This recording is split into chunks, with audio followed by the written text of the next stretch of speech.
Greetings, fellow adventurers, and welcome to the Couple of Nerds podcast. I'm D&D Wife, the creator of dndwifestories.com, and your co-host. Joining me is the man behind the screen, my brilliant dungeon master, and also my husband, Egile. Say hi, Egile. Hey everyone, excited to be here sharing our nerdy adventures with all of you. Absolutely. So what's Couple of Nerds all about? Well, we're diving into the realms of Extraeus, sharing our experiences, playing D&D in our apartment, and exploring the intricate tapestry of relationships both in and out of the game. And we got some exciting segments for you all, from lore deep dives to crafting tips, artwork showcases, and relationship advice on and off the table. We've got a little bit of everything for every kind of adventurer. So whether you're a seasoned adventurer or a tabletop newbie, we invite you to join us today. Tune in, relax, and enjoy the magic of Couple of Nerds. May your rolls be natural 20s and your adventures be legendary. Greetings, fellow travelers, and welcome to the Traveler Chronicles on Couple of Nerds podcast. I'm your host, D&D Wife, and joining me is my co-host, Dungeon Master Egile. How's it going, everyone? I'm really excited for this one. Me too. We finally get to tell people all about our new world. Yeah, this is the one we've been kind of ramping up for, because this is really going to tell the story of the travelers. This is where it starts. And so this is, for me as a DM, obviously this is kind of me putting out, my everything out there, because this is kind of the culmination of all the work we did to make Extraeus. Yeah, it's our little baby. It's like a year in the making, so it's a year-old baby. Right. But before we really wanted to get into the details, the stories, and all the different kind of characters we always had to focus on the first thing that you should always do before starting a campaign. And that's the genesis of Session Zero. We believe that it is very important to have that initial session zero before you even start a campaign, just to make sure everybody feels comfortable that that's where the birth of all epic tales kind of happens, right? The session zero sets the mood for where the story's going to go, where the characters want to go with their own selves as well, too. So it really helps set the scene. Oh, yeah, because, as you watch your favorite show, it's not really just, a magical hero arrives. There was some planning. There was some, who is the hero? Who is his sidekick? What's his motivation? You, just like a story or a television show or movie, you got to have that too for your campaigns. Yeah, where do things start? There always has to be a beginning. And if you don't have that, it does feel very abrupt, and it can cause issues for the players too, sometimes with that connection, that initial connection. Oh, yeah. And then you have this kind of idea, though, with Session Zero being this like rules where everyone's just kind of sitting down, you're given a pamphlet, you're sitting at work, you're being told how to climb a ladder. Right. and so really I wanted to make Session Zero also something special in and of itself, and not just everyone getting together to discuss kind of the boring aspects of D&D, the rules. Yeah, it shouldn't just be sitting there filling out boxes and answering bland questions. We really wanted it to be an interactive form of building the characters and the world around them. Oh, yeah. And really, that's because what Session Zero really represents is that it starts really the tone and the setting, as well as the expectations for your campaign. If you come in and you're having a blast and everyone at Session Zero is already laughing, having a good time, that kind of gives you an idea that your campaign's probably going to gel pretty well.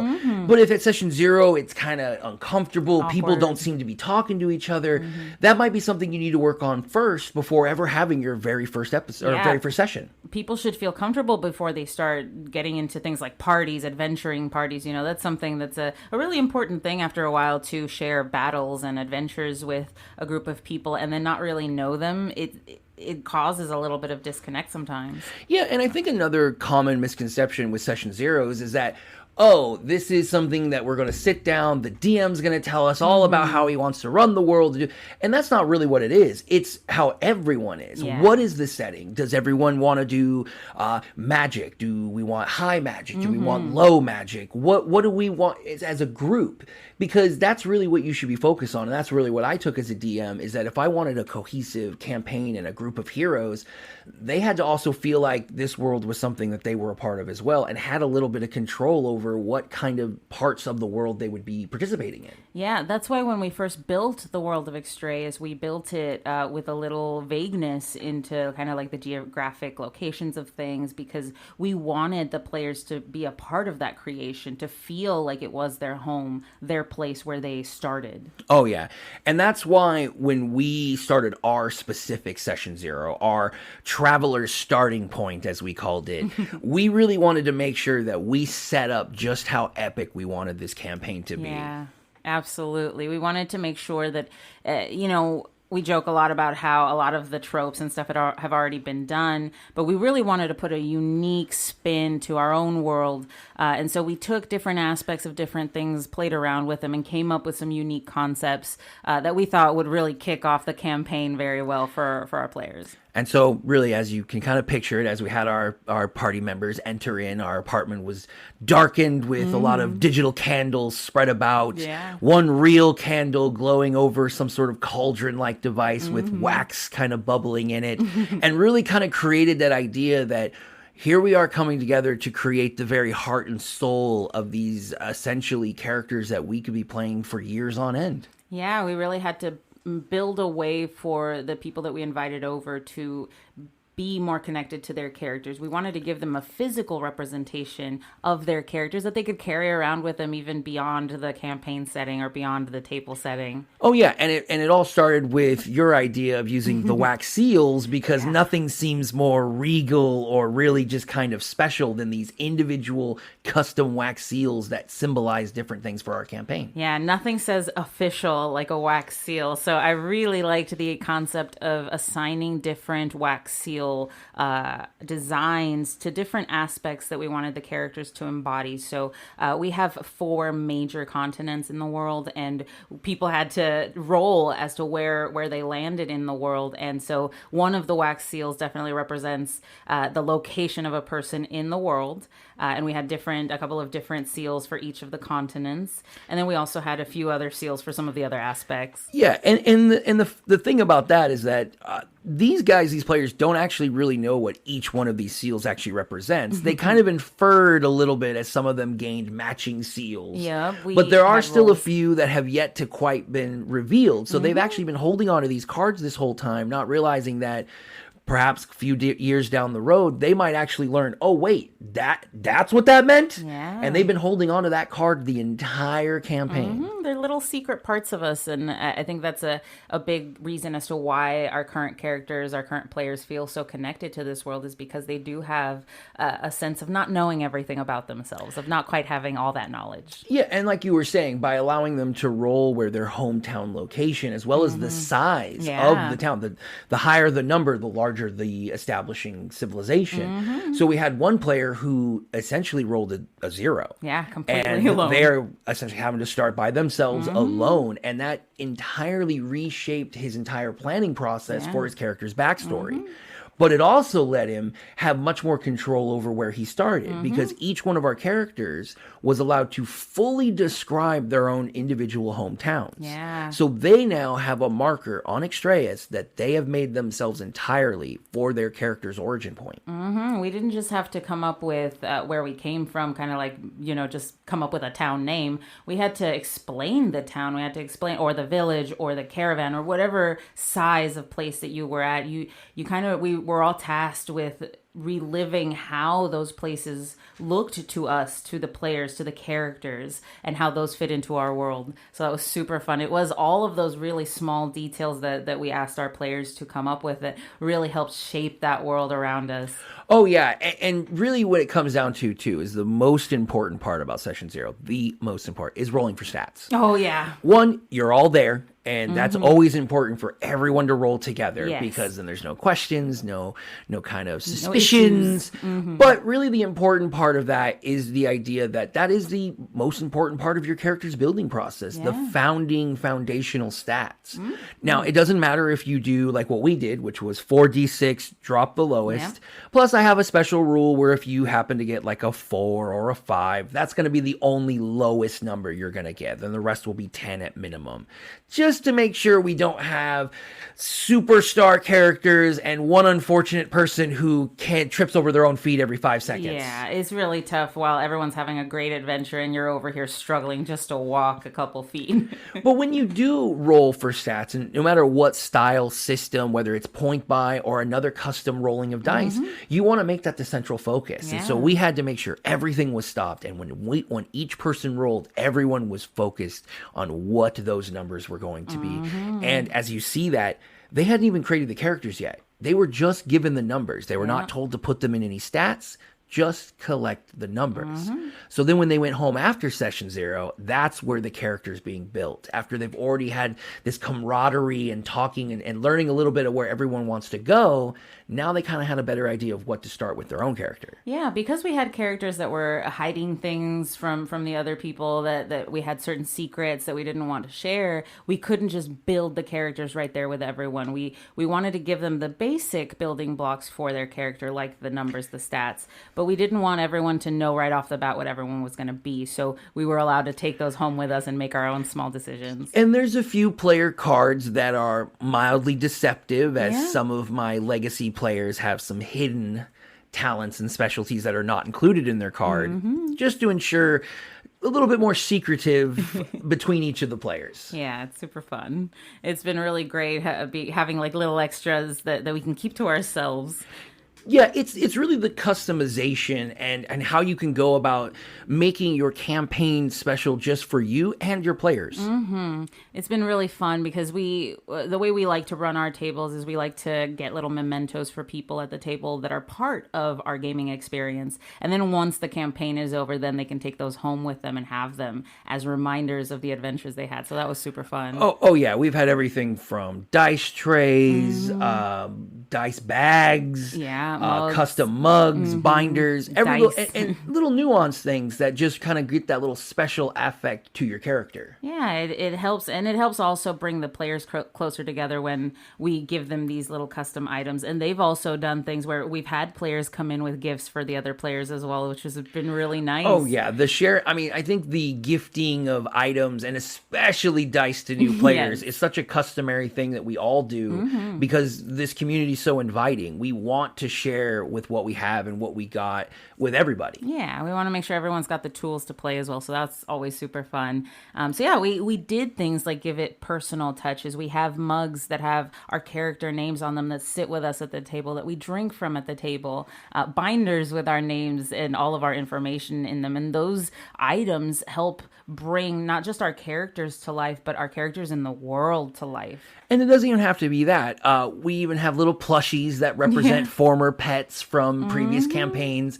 It's also a dice bag, but that's a happy coincidence. But these little items and trinkets kind of connect you more to your character or past stories and kind of get you more into that mind space. And it also helps to just kind of sit there sometimes, see the item, and be reminded of the fun things. Oh yeah, and then always there's that little level of competition. You got to show off who has those custom gemstone dice, who has the best metal or LED dice, or as our table had, as somebody who was one of our newest members revealed that they had already gotten some woodworm products. Wormwood gaming products.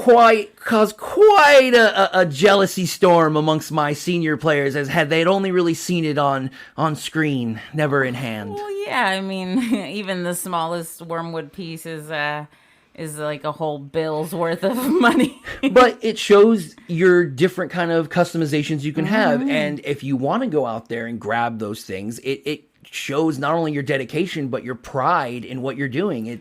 You showed that you are wanting to be a part of this. Yeah, honestly, what it really showed is he's really super excited Plus, to be here. Who doesn't want the best? Yeah. I mean, it's jealousy for a reason, because we all want one. I mean, I'm a DM and I want one. Right. I would love to have one of those purple heart wood ones. They're amazing. But really, it's all these things that before we've even had our first session, before even one person has said a line, we've already created all these lines and layers to the storytelling canvas, because each little thing adds to it. Being able to sit with your party and raise these heavy glass mugs as if you were in a tavern, not just holding your can of Red Bull or your soda. Right. Though, still there, still same, cool. but not quite the same dramatic effect. Yeah. And it really kind of brings you together before you've even started playing your character to begin with. There is something to be said about being able to smash together a couple stains and just say hurrah to a job well done at the end of a good mission. And because obviously, we've talked about session 0, and this is going to be, as we've named this segment, the Traveler Chronicles, we figured it's very important for everyone to start learning a little bit about our travelers and getting a little bit of the backstory of their own struggles and trials, as well as learning of the players themselves that have created these characters. So we're going to kick it off down to Luna to let us know a little bit more about our first traveler, Bogbean. Let's meet the traveler, Bogbean. I'm Luna, joining you here from Extraeus and interviewing one of the cutest possible creatures I have ever met, Bogbean the Goblin. Hello. How are you, Hello. Bogbean? I'm okay. A little hungry? Always. Oh, here's a snag. Oh, you're so cute even when you're scarfing something down. It's adorable. But I wanted to get your perspective on things. How are you liking the world so far?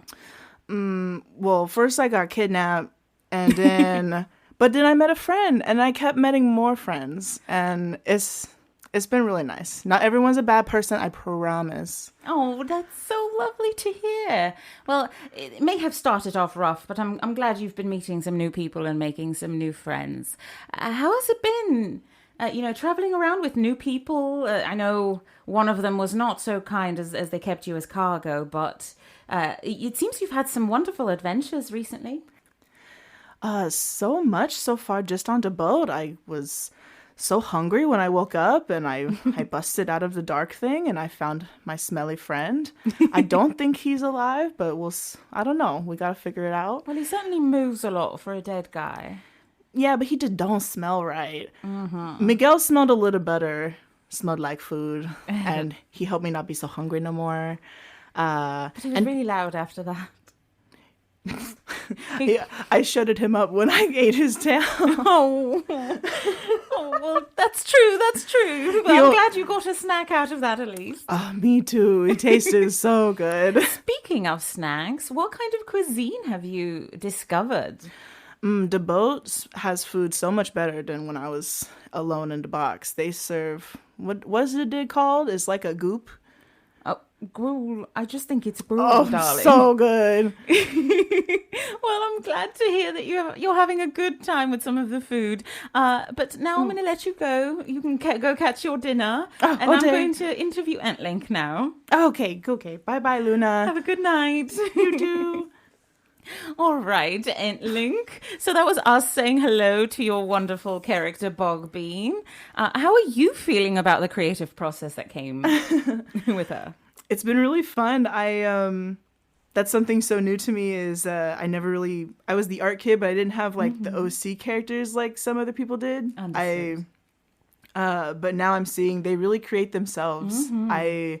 I started out with like her concept and doodles, and they are nothing like she is now. She's really created, she's really cemented herself as the uwu goblin. Oh, that's so adorable. And I'm so glad that the process led you to that. And it really is self-building to where she's become sort of her own person, really. Separate from Entlink, she has her own drives, her own motivations. And they're not exactly what maybe you might have thought would be her drive. 100%. At first it was like, okay, like, should I be self-conscious, like I'm the character who eats everything, but then there's so many gags that we've gotten out of it. And she's also like, it's been kind of cool to have the DM explain, like, logically she's such a powerhouse that she kind of needs all that to run. So like just having things cemented, they kind of, things just make sense as she goes on, like, the things that she needs and such. Definitely. She definitely needs all the calories she needs for all the amount of fighting she does throughout the day. And I think that's maybe something that new players would struggle with is like being put into a trope. Yes. But it's like, that's why they exist. But you can have fun with tropes. They don't always have to be, exactly what you set them as. So yes, Bogbean is a hungry little thing, but it also serves a purpose. It fuels her. It ensures that she's ready for a battle. And I think that's the most important thing. But thank you so much for joining us today, Entlink. It was wonderful interviewing you and your character, Bogbean. Thank you so much for having us. Absolutely. And this is Luna signing off, giving it back to a couple of nerds. Thank you, Luna, for that on-the-ground reporting from Extraeus. I'm sure she was super happy to give us that. Oh, yeah. I think it's pretty good to actually be able to talk to the characters themselves in the world. I love that insight. But what we really want to come back to, and I think the biggest thing we want to stress on this podcast is just Session Zero's crucial role. Yes. And just like how Bogbean was even telling us in Etlink about how that little bit of extra help that she got from other players and everything, that really sets the stage for a Session Zero. Yeah, having that Session Zero allowed her to kind of get little inputs from everybody else, too, that helped shape who Bogbean is now. So that hunger wasn't always, a part of her right from the bat, but we ended up building that organically as we started adventuring. Oh, yeah, and that's how you can do that with Session Zero, is you can have that time to talk to DM. It's not having to jump into the story and, okay, well, the story's going, I can't really talk to you. No, it's a nice kind of event to get together, have some drinks, share some snacks, and really kind of get down to the details of what you want to be and what you expect to come from that campaign. Yeah, it really helps make it not be so abrupt to start some sort of quest or mission with the story. It really makes it seem like, at least we knew these people a little bit beforehand, before we started doing things together. Yeah, and as much as, it is just kind of coming together, looking at the rules and the expectations. And I know that doesn't sound like the fun part, yeah, but it is required. It's going to change your entire campaign by having a Session Zero. Yeah,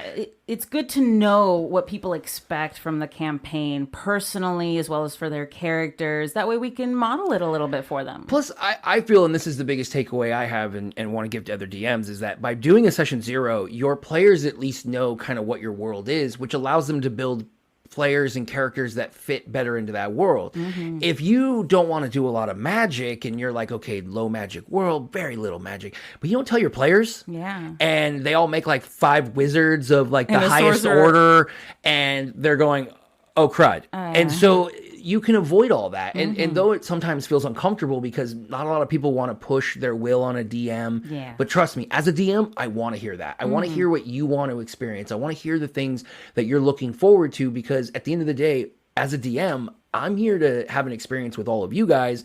And I kind of need you to like that experience, because you're going to want to keep playing with me. And if it's not something you want to play, then I'm going to be alone. Yeah, well, it's not about pushing the characters into certain things. It's really about, or pushing the DM into doing certain things for the characters. No, not at all. It's about creating a more comfortable world for the characters to grow, to feel like they're growing in time, to feel like time is progressing for them inside the world, and know that that's possible because they had that initial foundation from Session Zero they can fall back on. Plus, it's also a great time to bring in things like homebrew rules, classes, races. Every time you can kind of try something different, but this is where you and the DM can sit down and actually make a decision as to what works. So if, like, for me, I've been trying to, and this character knows, I've been trying to introduce guns for the longest time because they've always wanted to be that shooter person. I promise that this campaign, I will have that happen. We're going to make it happen. We're going to make it happen for that character. But it is those things where, they kind of show you, hey, this is something I want. It's not really in the game, but can we do it? Can we make it happen? And I don't think there's a DM in the world that would be like, no. Right, how dare you? No, it's let's find a way, because if that's going to make you happy as a DM, that's going to make me ecstatic. Yeah, and it'll make the whole experience more rich for everybody too, not just that player. Oh yeah. This sets the stage for an epic adventure, I think, for everybody, because everybody's got a little bit of that input in the world, and so they feel like it's their world too, like they live in it, they're citizens of this place. Yeah, and I think that's ultimately the big difference between, say, playing an RPG online or playing a TTRPG, a tabletop game, and that in the video game, you create your base character, but that's it. Your character is made, and they don't really have any kind of effect on the world until you start playing. Yeah. In D&D, especially when using a Session Zero, you get to change that. You actually get to change the starting of the game as well as how your character begins the world. And no other type of gaming has that kind of effect. Yeah, you can start off having already influenced something in the world, depending on how long you've lived or how much you've done, if you're a part of some big family. It just depends. You could have already done some things, but I like that we're starting off very fresh in this campaign where we're all fairly young and none of us really know what we're doing. Yeah, that was the biggest thing with our Session Zero at the end. Our plan was these are all fresh faces. Nobody knows this new world that's come out. There's nobody that's like the encyclopedia to the world. And so that way every player is coming in as fresh much as their character. Yeah, it's been really fun not knowing what's going to come. But thank you so much, everyone, for joining us at the Traveler Chronicles. We really appreciate anybody who tunes in and listens to us kind of banter around about what we're making. Yeah, much like, a session 0, we always have to kind of get a starting point going. And hopefully now, as we have our starting point, we can start introducing not only more of the travelers, but also giving you little summaries and snippets of the campaign itself moving forward in future episodes. Yeah, there's some fun adventures we've had in the last year that we've been playing, so I'm excited to share those. And I would appreciate hearing the Session 0 tales from some of the listeners out there. Anybody who catches this episode, let us know how your Session 0 went, if it was something that was a cathartic experience for you, or maybe it wasn't so good, and let us know what you think might have made it better. I think that helps us as players and DMs to make our tables better by hearing what other people have to say. Oh yeah, and join us in our Discord, the Extraeus Project. That way you can come to us and show all this art to all the other listeners, as well as the travelers themselves. They're on there. They can see kind of any inspirative art you have or any kind of recommendations you might have for any of us in future podcasts or stories. Yeah, you never know. Someone might like an idea and adopt it for themselves, and then you can see it later. So that would be super fun. We're also going to be having more upcoming episodes featuring more of the travelers. So it won't just be Bogbean doing some interviews with us. We'll also be having some of the other people join us and give you more insights as to how their characters were built. Also, be sure to check out our YouTube page, where we'll have a little bit more of the behind the scenes of our various arts, stories, and some of the different battle maps that we've used as the campaigns have gone on, as well as the revealing of the miniatures of each of the travelers. So stay tuned for those coming soon. Each one's going to get a nice little snippet to kind of introduce you a little bit more to their character and their mini. Yep. So join us next time for a little bit more insight into the Traveler Chronicles. Thank you very much. Thanks, everyone. And that concludes today's journey through the realm of Couple of Nerds. We hope you had a blast exploring the intricate world of Extraeus. Don't miss out on the visual extravaganza over at our YouTube page at Couple of Nerds Podcast. It's where the magic comes to life with exclusive video segments, art previews, and a peek behind the curtain. Dive deeper into our adventures by visiting dndwifestories.com, your haven for all our podcast transcripts and a treasure trove of content dedicated to the captivating universe of Extraeus. Your unwavering support is our greatest treasure. Take a moment to weave your thoughts into a review and hit that subscribe button for an enchanting journey with Couple of Nerds. Join us beyond the podcast in the Extraeus Project Discord. Connect with us, the creators, and even the travelers themselves. Witness the magic unfold in live drawing streams, game alongside us, and step into our digital tavern, the Bard's Haven. Share your stories and characters with fellow adventurers. Visit dndwifestories.com for the link to join our vibrant community. Stay tuned for more tales, more laughs, and more insight into the world of tabletop gaming. Until then, may your dice be kind, your campaigns epic, and your adventures legendary.